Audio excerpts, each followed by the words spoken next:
Hello, I'm the Nostalgia Critic guy. Remember it? My Little Pony. I used to wonder what friendship could be. My little... We're gonna turn this video into another brony message board. Now sit down! If you haven't noticed, I've been roped into babysitting this weekend, all because I owe a certain someone a certain favor. Hey, Mr. Sabub, you almost done? Almost. I'm finalizing the plans for my next movie deal. That's what I get for trading my soul for a good Zod impression. So what do kids normally do? They make tofu or something? Well, you could read me a story. Yeah, okay. Okay, this one's a classic. We looked, then we saw him. Step in on the mat. We looked, and we saw him. The Cat in the Hat. Wait, why does he look like a cat? Because he's a cat? No, that's not what he looks like. He's supposed to be scary and weird and constantly out of breath. What? And why is it all in rhyme? Well, because it's Dr. Seuss. Everything he does is in rhyme. No, he's only supposed to rhyme once in a while. And where's all the subplots, and in-jokes, and advertisements, and forced morals, and penis innuendos? What the fuck are you talking about? This.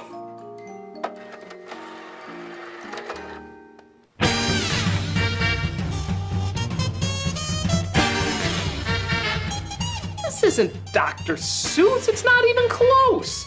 It's evil corporate pandering with freaky imagery that's promoting everything that's wrong with humanity. This was next to Son of the Mask, wasn't it? Yeah.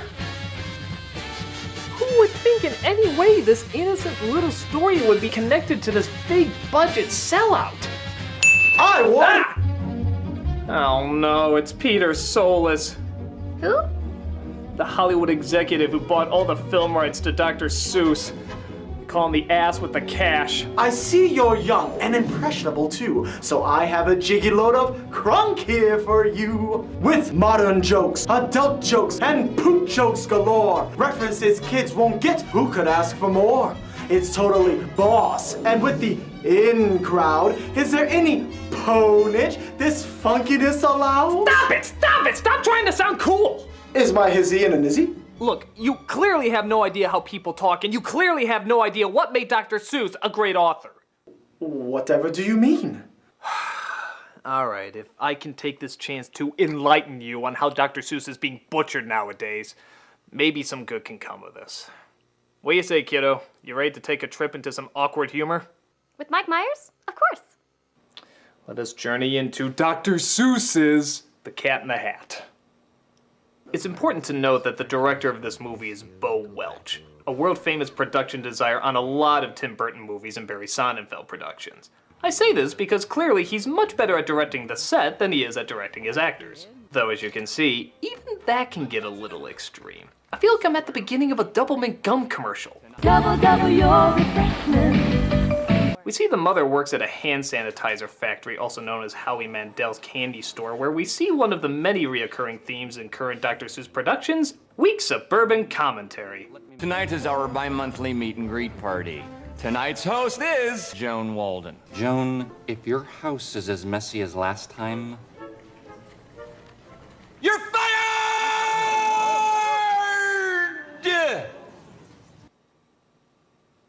So what level of not caring are our actors at in this movie? Let's see, we've passed Dennis Hopper from Super Mario Brothers, past Russell Crowe from anything he's in, and we're right up to Jeremy Irons from Dungeons and Dragons. My kids will be on their best behavior. Great. We then see her two kids at home, played by Spencer Breslin and Dakota Fanning, who's best known for playing a strange-looking, lifeless puppet. Oh, and Coraline. They spend most of their time setting up their story arcs that will obviously be changed by our thankfully neutered protagonist. He's a messy troublemaker, she's a control freak, and neither of them put any emotion into their performances. This was all Sally's fault. I tried to tell him, Mom. Why don't you go upstairs? This is just as much my fault. I thought they always landed on their feet. I'll have to add this one to my list. This was my fault. Stephen Hawking's voice box emotes more than them. Why do I always have to do the opposite of what I'm supposed to? God, put some fucking emotion into it. And speaking of actors who just gave up, Alec Baldwin plays the evil neighbor who wants to marry the mother and send her son Conrad off to military school. Why? I don't know. Something has to account for this uncomfortably forced conflict here, though. Maybe if you just behave, I wouldn't have to consider military school. I wish I could trust you. I wish I had a different mom. Well, sometimes I wish the same thing. Okay, Solus, here's one of my big problems here. If you're going to show family dilemmas and conflicts, try actually showing it. The kid and mother snapping at each other, if you can even call it that, it's so unemotional, seems needlessly mean and unjustified. There's little to no build-up to such harshness being delivered from both of them. Well, we needed to add some extra morals. Why? The one in the book is fine, as well as unique. Sometimes a little rule breaking is okay as long as it never goes too far. That's a rare message for kids, and Seuss delivered it in a balanced way because the kids were normal kids. Here, the boy is already out of control and the girl is the other extreme. So the message is already getting confused. Well, we needed to change it around for the longer running time. Polar Express kept the message focused with a longer running time. Mary Poppins kept the message focused with a longer running time. Why couldn't this? Oh, what good are those movies anyway? They don't even have pop cultural references. That, and we knew Mike Myers would only be funny for one more year, and we had to cash in on him as quickly as possible. Speaking of which... Yes, it's just about that time, isn't it? After a pretty shockingly offensive stereotype comes to babysit, they start watching TV. Taiwanese parliament. You tell them, Guai Zhang. No more big government. Okay, movie, that was like 5 racist jokes at a time. We're losing track about what qualities we're supposed to not like about them. Am I supposed to hate how they talk different or how they look different? As she falls asleep, we finally get the appearance of our geisha covered in pubes, Mike Myers. That could have gone better. Mr. Critic, is that what happens when Pepe Le Pew makes whoopee with Ronald McDonald? Yes, yes it is. I'm afraid. We all are. No, what are we hiding from? Now, for those who don't remember, there was a time when Mike Myers ruled the fucking world. He was a hit on Saturday Night Live, grew a cult following with Austin Powers, resulting in a monster hit with its sequel, landed another big hit with Shrek, killed as a host of the MTV Movie Awards, and I'm just gonna say it, he may not have been that funny. What? Or at least not as funny as we built him up to be. He had some good characters, he had some good bits, and he seemed to have a likable personality. But after a while, people started to catch on to the repetition of his humor, that without proper support, couldn't keep everybody laughing for very long. And nowhere is that more painfully spotlighted than in this flick. Look at this scene where he has to keep you entertained for a good solid minute just on his own. Why, I'm the Cat in the Hat! There's no doubt about that. I'm a super fundiferous feline who's here to make sure that you're... me-line, key-line, turpentine. I got nothing. I'm not so good with the rhyming. Not really, no. Yeah, the Cat in the Hat, the most famous Dr. Seuss character of all time, is not good at rhyming. Starting to see what I'm talking about? His shtick seems to be acknowledging that what he's saying isn't funny, which at first is funny. But then you realize constantly acknowledging what he's saying isn't funny suddenly results in thinking what he's saying isn't funny. Where did you come from? My place, what do you think? On top of that, he doesn't really have much of a character. I mean, I guess it's trying to be Bugs Bunny-ish, but he never really seems to care about what his motivation is or how to carry it out. He just seems more concerned about making bad jokes and winking to the camera than he does actually interacting with the kids. Half the time, he doesn't even look them in the face. Oh, but come on, Critic! He has this laugh. Okay, that doesn't create a 3-dimensional character. What if he did it again? Doing it again isn't gonna change anything. What about again? No. And again? No. And again? No. And again? And again? And again? And again? Must you do and that? Again? And Please again? knock it off. And again? No and more. again? We don't need any more of this. Please, no more. This is really annoying. It's hurting my ears. We gotta be bleeding a second. Please stop. Stop! Having him laugh again and again does not give him an identity. I mean, he's not as good as What? Don't make me say it. Say what? Please don't. What were you going to say? I can't. What is it? Please don't make me say it. What is it? He's not as good as Jim Carrey in The Grinch. Ah! Shut up. It doesn't mean it was good, but Carrey had a clear character, an eccentric grump, and his face was expressive enough to work its way through all that makeup.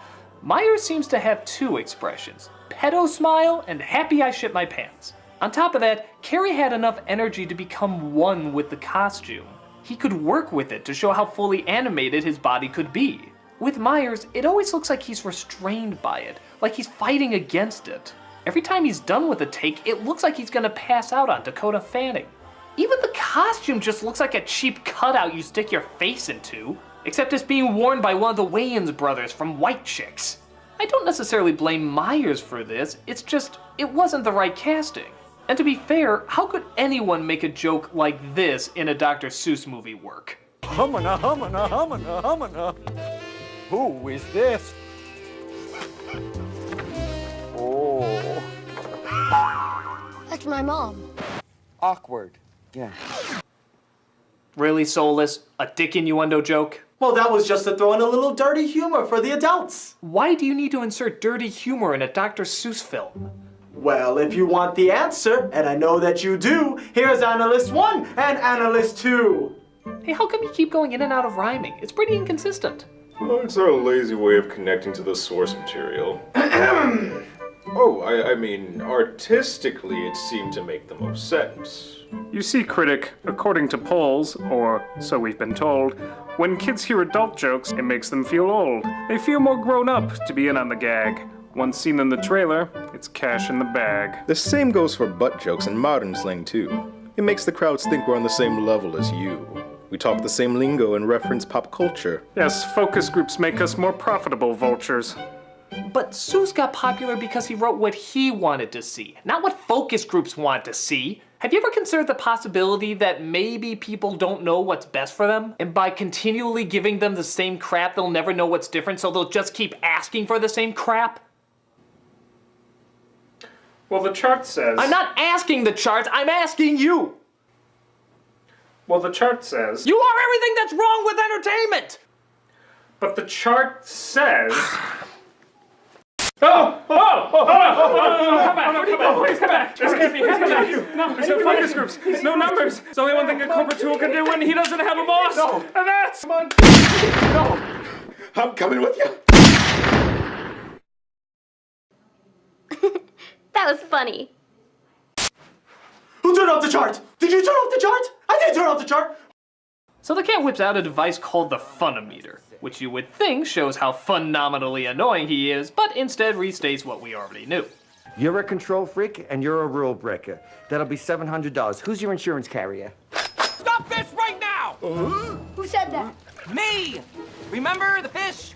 Actually, no, we don't remember, because this is the first time you've been introduced. Kind of late in the game to bring this character in out of nowhere, isn't it? Ah! When did Chiquita Banana become a mime? There was this cat I knew back home where I was bred. He never listened to a single thing his mother said. You know, I sometimes wonder if this is all just a really wacky episode of To Catch a Predator. Have fun! Go insane and have some fun! Just look at me! No, I got it. I know what this is. This is one of those fake trailers before Tropic Thunder. The one that looks real but is so goddamn stupid it couldn't possibly exist. Except this one actually exists, and you should cry because of it. That's monstrous! This filthy thing? She was gonna wear that tonight and you ruined it. Honey, it was ruined when she bought it. Yeah. You know, whenever I have too much hope, I'll just remember to play that scene to remind me that all is lost. All is lost. These things will not bite you. They want to have fun. So without further ado, meet Thing 2 and Thing 1!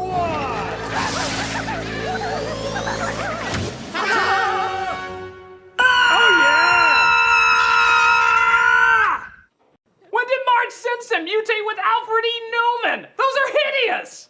What? It looked like the Dr. Seuss book. Alright, first of all, when did you start following anything from the Dr. Seuss book?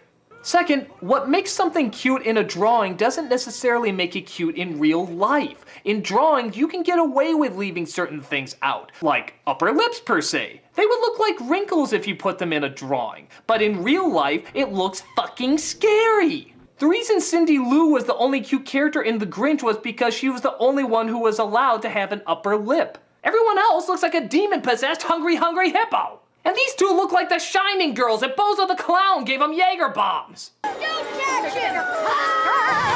But, uh-oh, the dog gets away and they have to get it back. Time to die. Cat, you scared him away! Dirty hoe. 8. That's 8 times Dr. Seuss rolled in his grave. Cat,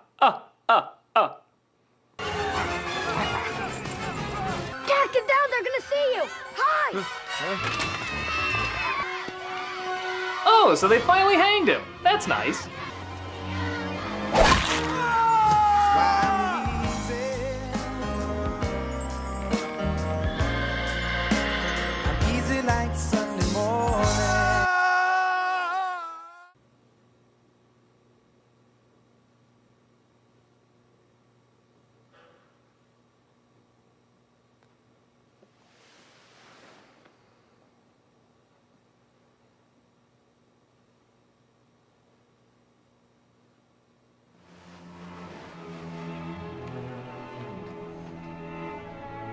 Critic?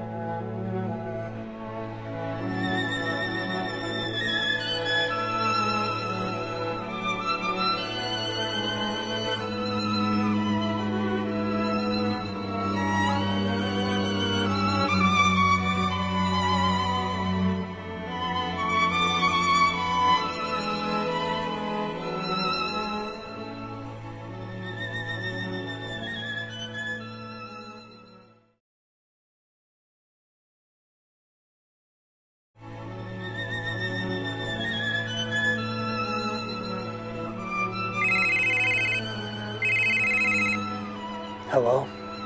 Hello, Critic? Are you coming back? I don't know, child. It's just that last scene. What can somebody say to that? I don't know. I mean, does it make any sense at all? Cat gets hit in the balls, he's in a dress, and on a swing. With a unicorn. I have nothing for it. I have no jokes at all. Have I lost my mind, Evelina?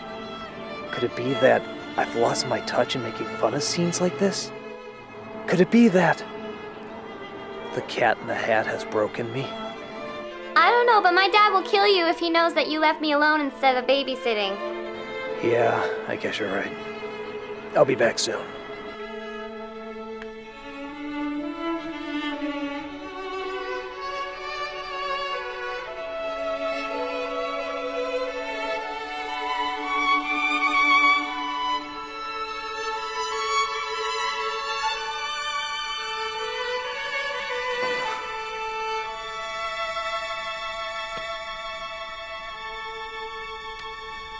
So after that scene, Baldwin chases after them, but they escape through a kiosk where a party is going on. Yeah, that's never explained. In fact, it's forgotten just as quickly as it's discovered. And they make their way back home. Here she is, the super luxurious omnidirectional whatchamajigger. S-L-O-W? Yeah, slow. It's better than the last name we had. Super hydraulic instantaneous transporter. Oh, you mean... No! Quick to the slow! 9. That's 9 times Dr. Seuss rolled in his grave. Only to discover that the cat's magic box has been left open and is spreading chaos everywhere. But let's be really honest, it's just trying to look like one of the Seuss attractions at Universal Studios. Don't believe me? They literally say it. This is amazing!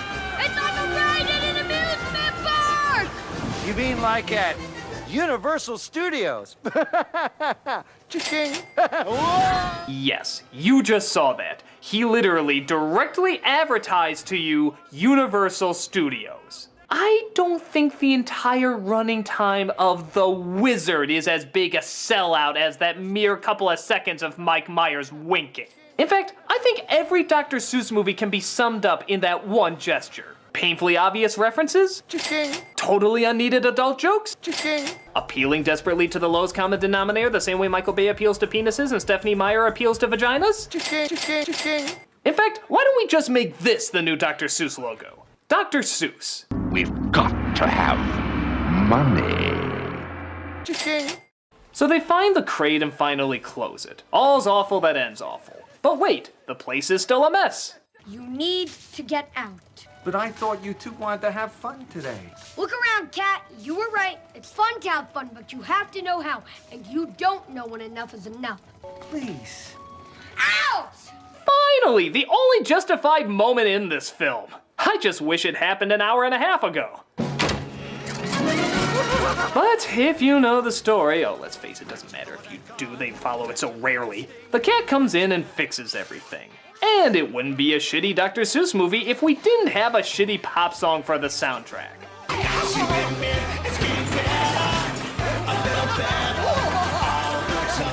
And you're not gonna believe it, but they literally reference that selling point too. We even managed to work in an up-tempo pop tune for the soundtrack. That's important. Oh, for God's sake, Soulless! Why are you being so obvious with how evil you are? Well, it's hip writing fact number 1. If you say you're doing something painful and stupid, it's immediately no longer painful and stupid. Oh, I see. Critic, I'm gonna hit you.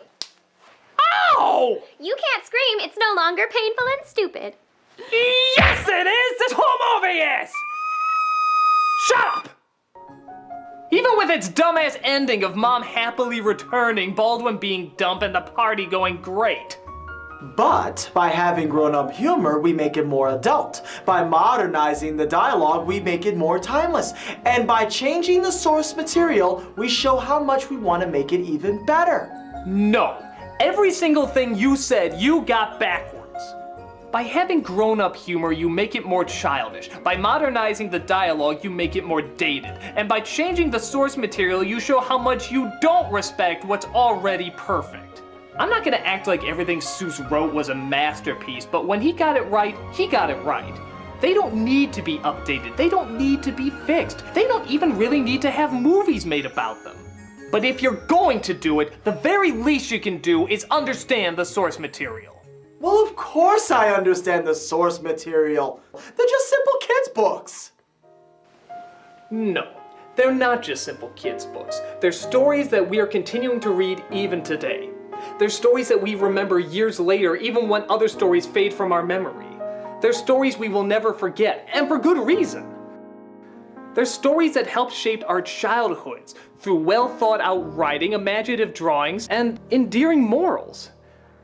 And the idea of this, shaping somebody's childhood, the fact that it even has the same name, just makes me sick to my stomach.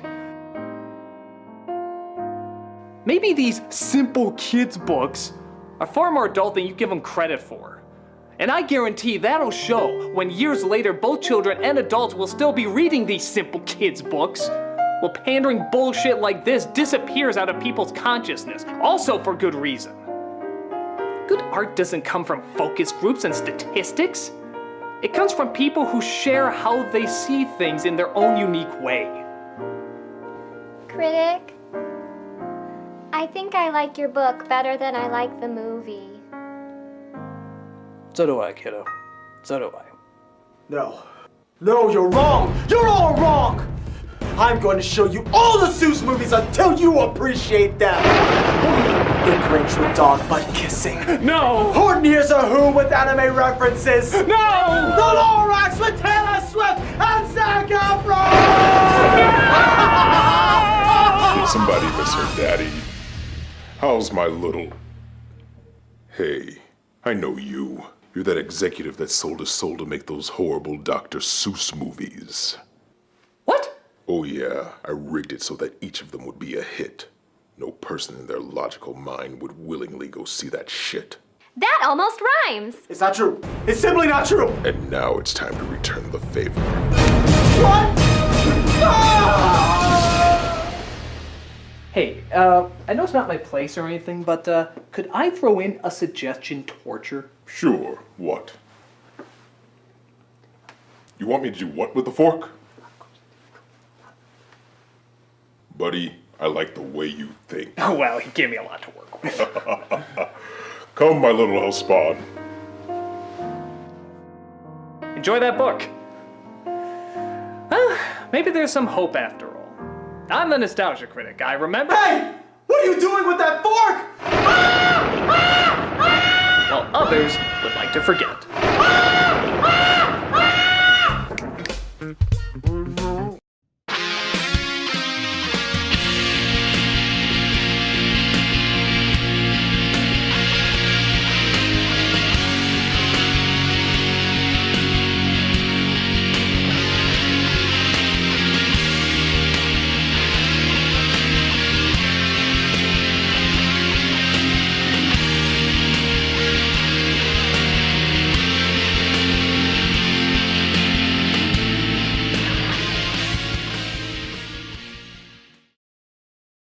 Chicken.